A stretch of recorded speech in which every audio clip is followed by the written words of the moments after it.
Salam. Semuanya sehat? Sudah lapar? Oh nanti ya, kesini ya. Mari membuka kitab kita di Matius 16 ayat 19 sampai 19. Tema hari ini adalah Passover atau Paskah, saudaraku. Tetapi saya mengambil bagian ini ketika sebelum Yesus disalibkan dan ketika dia bertanya kepada para murid-muridnya. Next, saya sudah menuliskannya di sini. Ya, mari perhatikan yang saya blok yang ada berwarnanya dan kita baca bersama-sama di sana, saudaraku ya. Jadi tidak usah buka Alkitab saudara, atau buka, biasanya ada yang gak marah kalau gak buka Alkitab saudara. 1, 2, 3. Dan aku pun berkata kepadamu, engkau adalah Petrus, dan di atas batu karang ini aku akan mendirikan jemaatku, dan alam maut tidak akan menguasainya. Kepadamu akan kuberikan kunci kerajaan surga. Apa yang kau ikat di dunia ini akan terikat di surga, dan apa yang kau lepaskan di dunia ini akan terlepas di surga. Saudara, suatu ketika banyak sekali perdebatan terjadi pada waktu itu tentang Yesus. Dan dia bertanya kepada para murid-muridnya pada waktu itu, menurut kamu siapakah aku ini? Ada yang mengatakan kamu adalah Yohanes Pembaptis. Ada yang mengatakan, ada yang mengatakan kamu adalah Elia. Ada yang mengatakan kamu Yeremia. Ada yang mengatakan nabi-nabi yang lain seperti itu. Tetapi ketika Yesus bertanya pada Petrus, Petrus, siapakah aku? Petrus menjawab dalam bahasa saya, kamu adalah Mesias yang dijanjikan. Kamu adalah juru selamat yang dijanjikan. Saudaraku, saya membagikan hal ini dalam 3 bagian yang saya blok di sana. Tentang batu karang, kalau dia jemaatku seperti itu, alam maut tidak akan menguasai dan kuberikan kunci kerajaan surga. Next, mari perhatikan hari ini saudaraku ya. Kejadian ini terjadi ketika Yesus bertanya kepada para murid-muridnya. Lokasinya ketika Tuhan bertanya pada para murid adalah di Kaisarea Filipi. Dan di sana pada waktu itu sebelum terjadian ini ada kejadian mukjizat yang luar biasa. Yang pertama ketika seorang wanita pendarahan 12 tahun lamanya, 12 tahun pendarahan saudaraku, lamanya 12 tahun, dan dia bertanya, asalku jamah apa? Jumbai jubahnya. Ingat, bukan jubah tetapi jumbai jubahnya. Aku akan sembuh.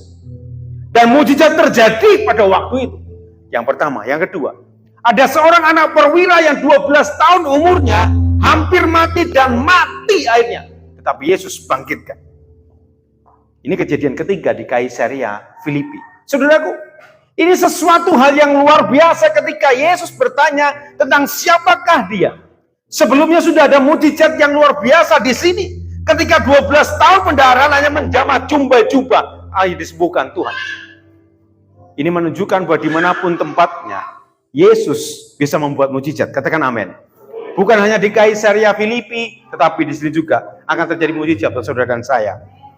Next, saudaraku, mari perhatikan tentang pernyataan alam maut tidak akan menguasainya. Saudara, dan dia berkata, di bawah batu karang ini, di atas batu karang ini, aku mau ngapain saudaraku?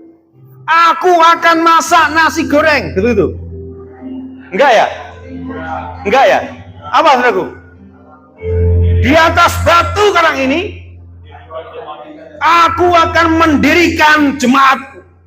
Mari perhatikan, ketika Yesus berkata tentang batu karang dan di atas batu karang ini, aku akan mendirikan jemaatku. Perhatikan gambar di sana. Tetapi di bawah batu karang itu ada tempat-tempat penyembahan kepada dewa Pan, bukan partai loh ya, tapi dewa Pan, dewa alam liar dan kesuburan, dewa yang berkepala kambing, atau dalam film-film itu dewa Aries, ya, bintang Aries seperti itu ya. Jadi mereka menyembah dewa Pan di bawah batu karang ini, saudara. Dan orang-orang di sana kepercayaannya sudah tercampur baur antara orang-orang Yahudi, orang Yunani, orang-orang yang kepercayaan tentang animisme dan lain sebagainya. Dan kebanyakan di daerah Kaisarea Filipi ini, mereka adalah menyembah dewa Pan. Saudara, karena apa? Karena mereka menyembah supaya tempatku subur, tempat liarnya subur, semuanya subur-subur. Mereka menyembah, ada berhala di sana, ada dewa Pan di sana. Sementara Yesus berkata bahwa di atas batu karang ini aku mendirikan jemaatku, dan apa? Dan alam maut tidak akan menguasainya. Karena apa? Karena dia tahu bahwa di bawah batu karang ini ada penyembahan dewa Pan yang tidak akan sanggup untuk meruntuhkan gereja-gereja Tuhan. Saudara, sekalipun di bawah mereka menyembah, tapi aku mendirikan jemaatku di sini, dan mereka tidak bisa naik karena apa? Ada Roh Kudus yang akan melindungi mereka. Bisa menggambarkan bahwa kebangkitan Tuhan tentang Paskah sudah menggambarkan, saudara, sesuatu hal yang luar biasa. Mau dewa apapun, mau dewa Pan, mau dewa apapun. Tapi ingat baik-baik, saya khotbahkan hari Jumat kemarin, iblis hanya melawan Yesus. Masih ingat? Iblis tidak pernah melawan pembawa-pembawa agama. Karena apa? Karena dia tahu yang bisa menghancurkan kepala iblis hanya Yesus. Yang bisa menginjak kepala ular hanya Yesus. Yang bisa meremukkan kepala ular hanya Yesus. Pembawa-pembawa agama lain nggak bisa. Makanya iblis itu hanya menyerang Yesus. Cuma perhatikan. Tetapi Yesus berkata, di atas batu karang ini, aku akan mendirikan umatku, akan mendirikan gerejaku, akan mendirikan pilihan-pilihanku. Dan aku tahu di bawah sana ada penyembah-penyembah berhala. Tetapi aku tahu mereka tidak akan bisa naik dan tidak bisa menghancurkan satu jemaat itu. Karena apa? Karena jemaat itu adalah miliknya Tuhan Yesus. Katakan amin. Karena saudara adalah miliknya Tuhan Yesus, maka kuasa alam maut tidak akan bisa untuk menghancurkanmu. Katakan amin. Next. Saudara, perhatikan di sana. Roma 6 ayat 9. Saya minta volunteer, saya sudah menuliskan ini. Roma 6 ayat 9.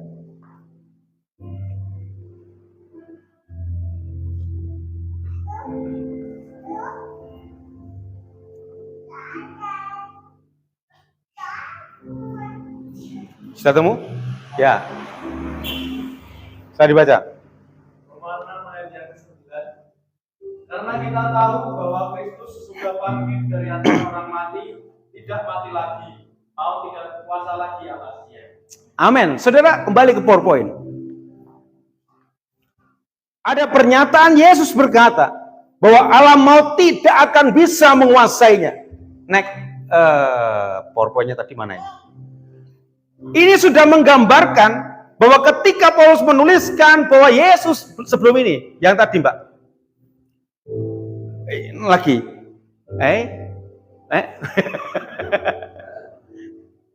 kembali tadi,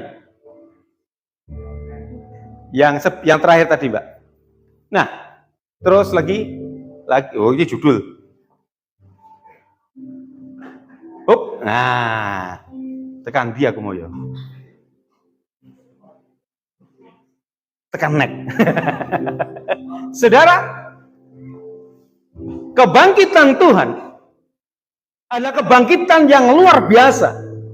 Dia telah mengalahkan maut, dia telah menghancurkan iblis, dia telah menginjak dan mengeremukkan kepala iblis.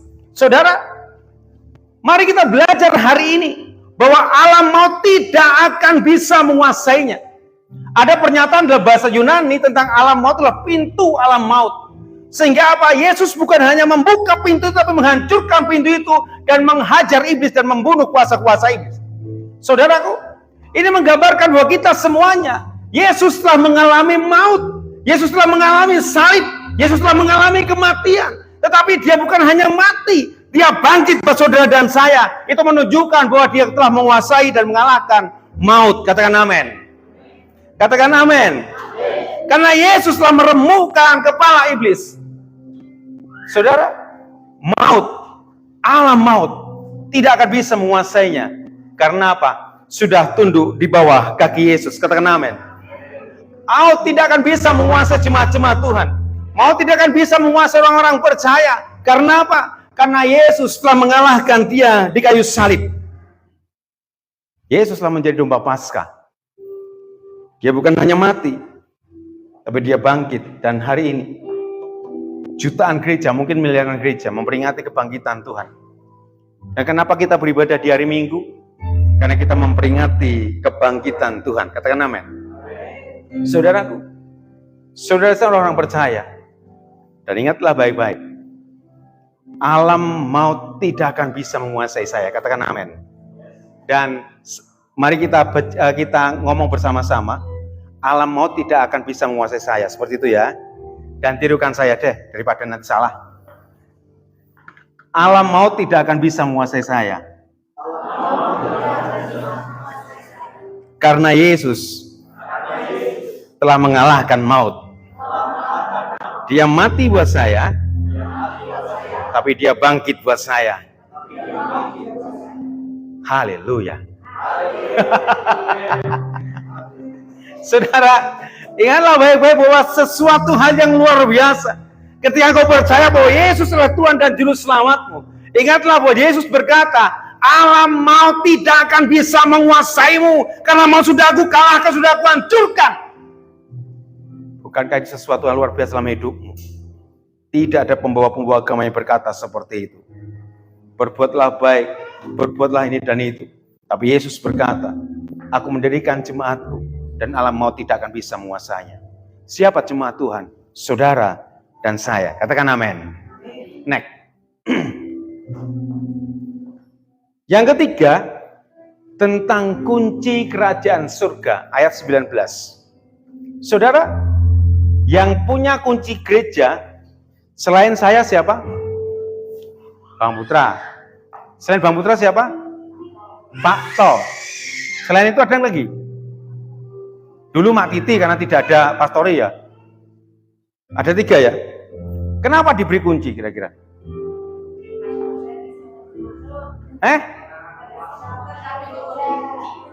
Kira bingung lihat kunci. Oke.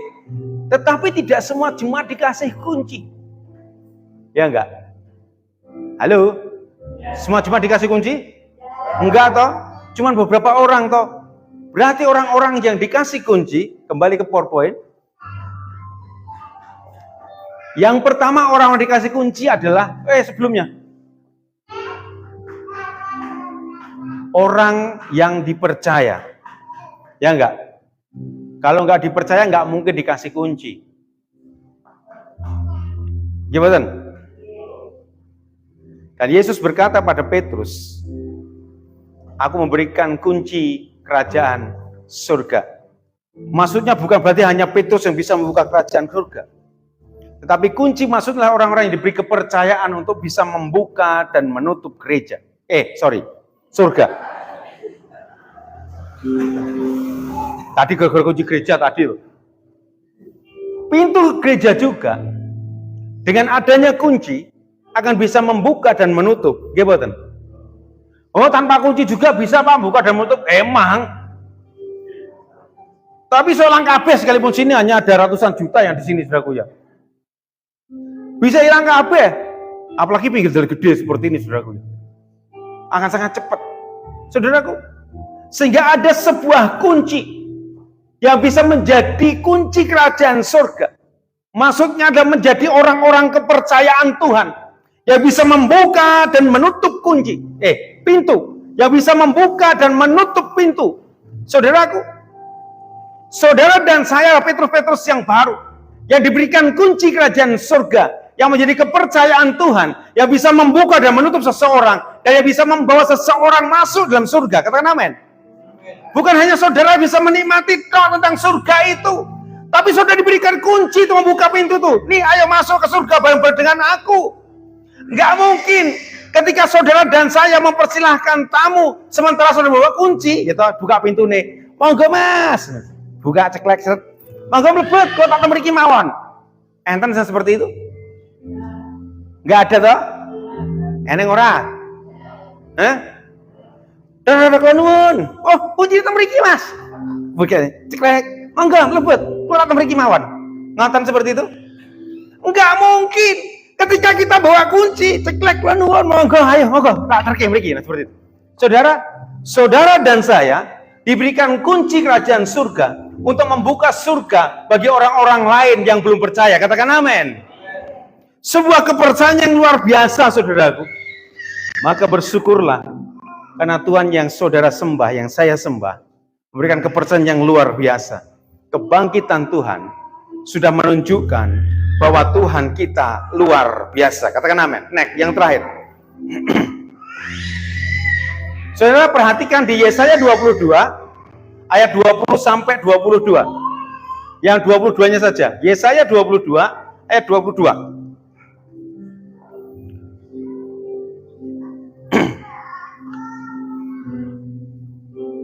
Ya. Aku akan menaruh kunci rumah Daud ke atas bahunya.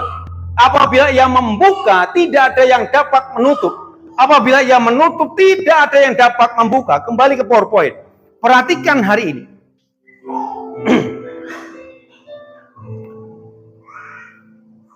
Ayat tersebut adalah untuk Elyakin bin Hilkia, kepala istana Daud, menggantikan Sebna yang diturunkan karena kesombongannya. Dia ahli kunci yang bertanggung jawab atas istana Daud, yang bisa membuka dan juga menutup, yang bisa mengoprak semuanya, yang bisa berkuasa atas rumah Daud, atas istana Daud. Ini namanya Hilkia, Elyakin bin Hilkia. Saudara, ini sudah sebuah gambaran, sebuah ilustrasi. Ketika Yesus berkata pada Petrus, aku akan memberikan kepadamu kunci kerajaan surga. Perhatikan di sana, sudah menangkap saudaraku ya. Berarti saudara dan saya itu seperti Elyakin bin Hilkia ini. Diberikan kekuasaan penuh untuk menutup dan membuka surga. Diberikan kekuasaan penuh untuk mengajak orang-orang lain untuk masuk dalam surga. Diberikan kekuasaan penuh atas surga itu buat saudara dan saya. Katakan amin. Wow. Gak ada nabi lain yang berkata seperti ini. Yang menjadikan sesuatu hal yang luar biasa. Saudara, next. Di Wahyu 3 ayat 7.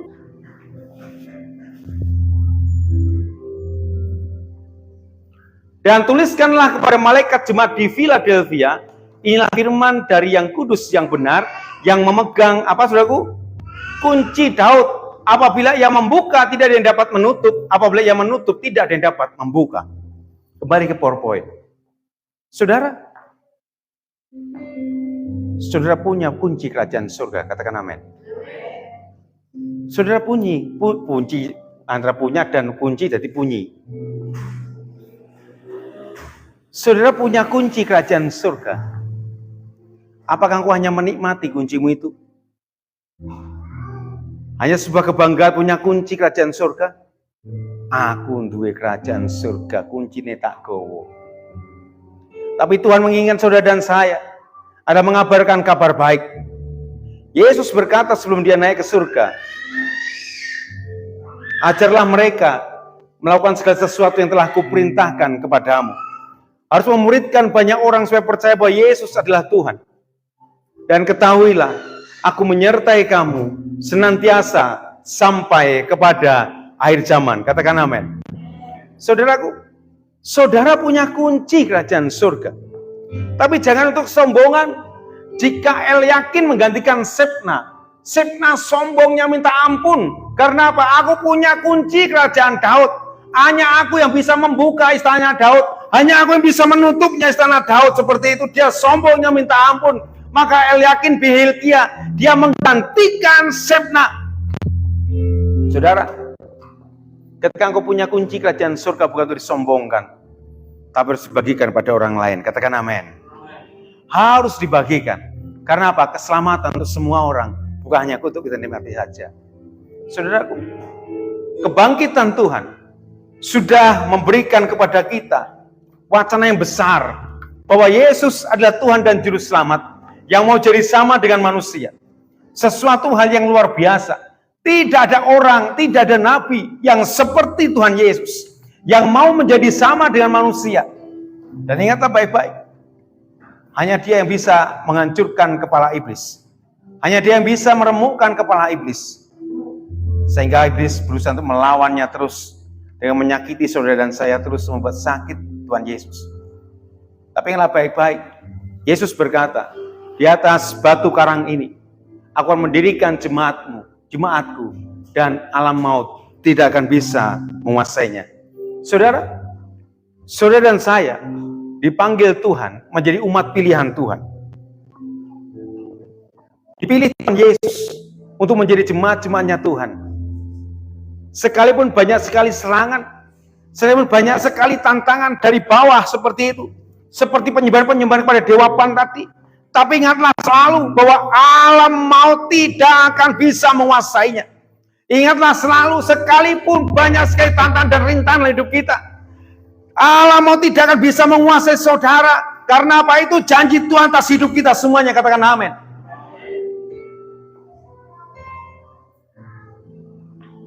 Bersyukurlah,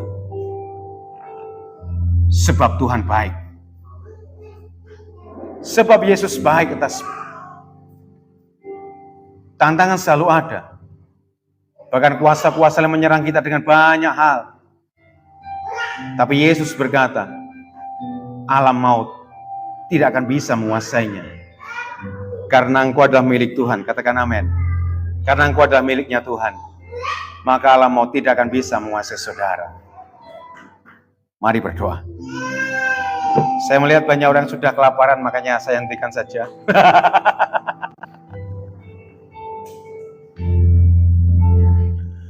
Oh, haleluya. Yesus, hidupku, yang telah memberikan nyawamu, yang terbaik tersedia bagiku. Ku bersyukur atas kasih karunia Yesus, apa arti hidupku bila kau tak berikan nyawamu, yang terbaik tersedia bagiku. Ku bersyukur atas kasih karunia Yesus, apa arti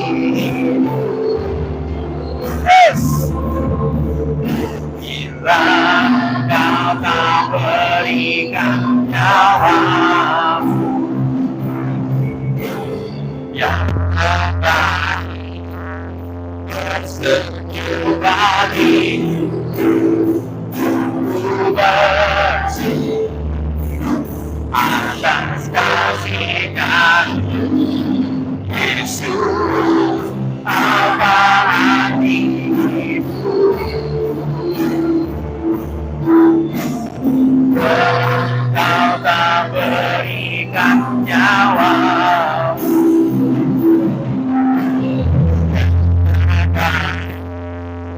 tersedia bagiku.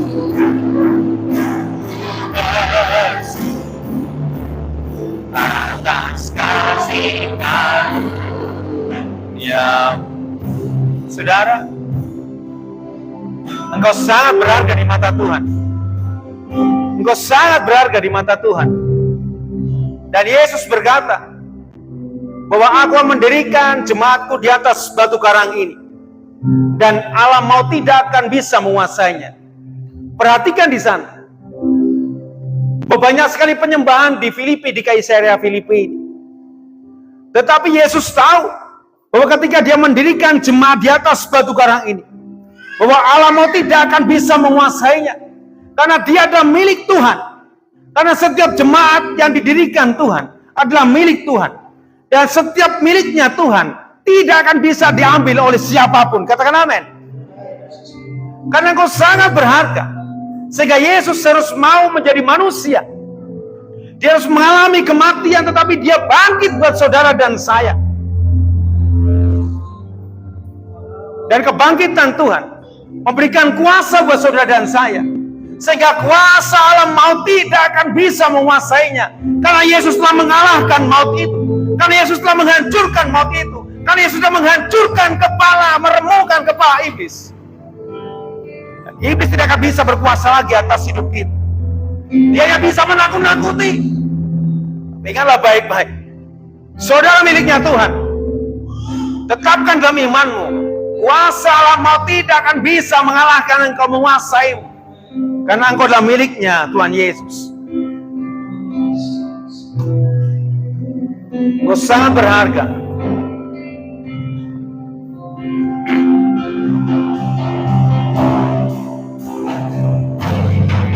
Yesus, Kaulah arti hidup yang telah memberikan nyawa-Mu.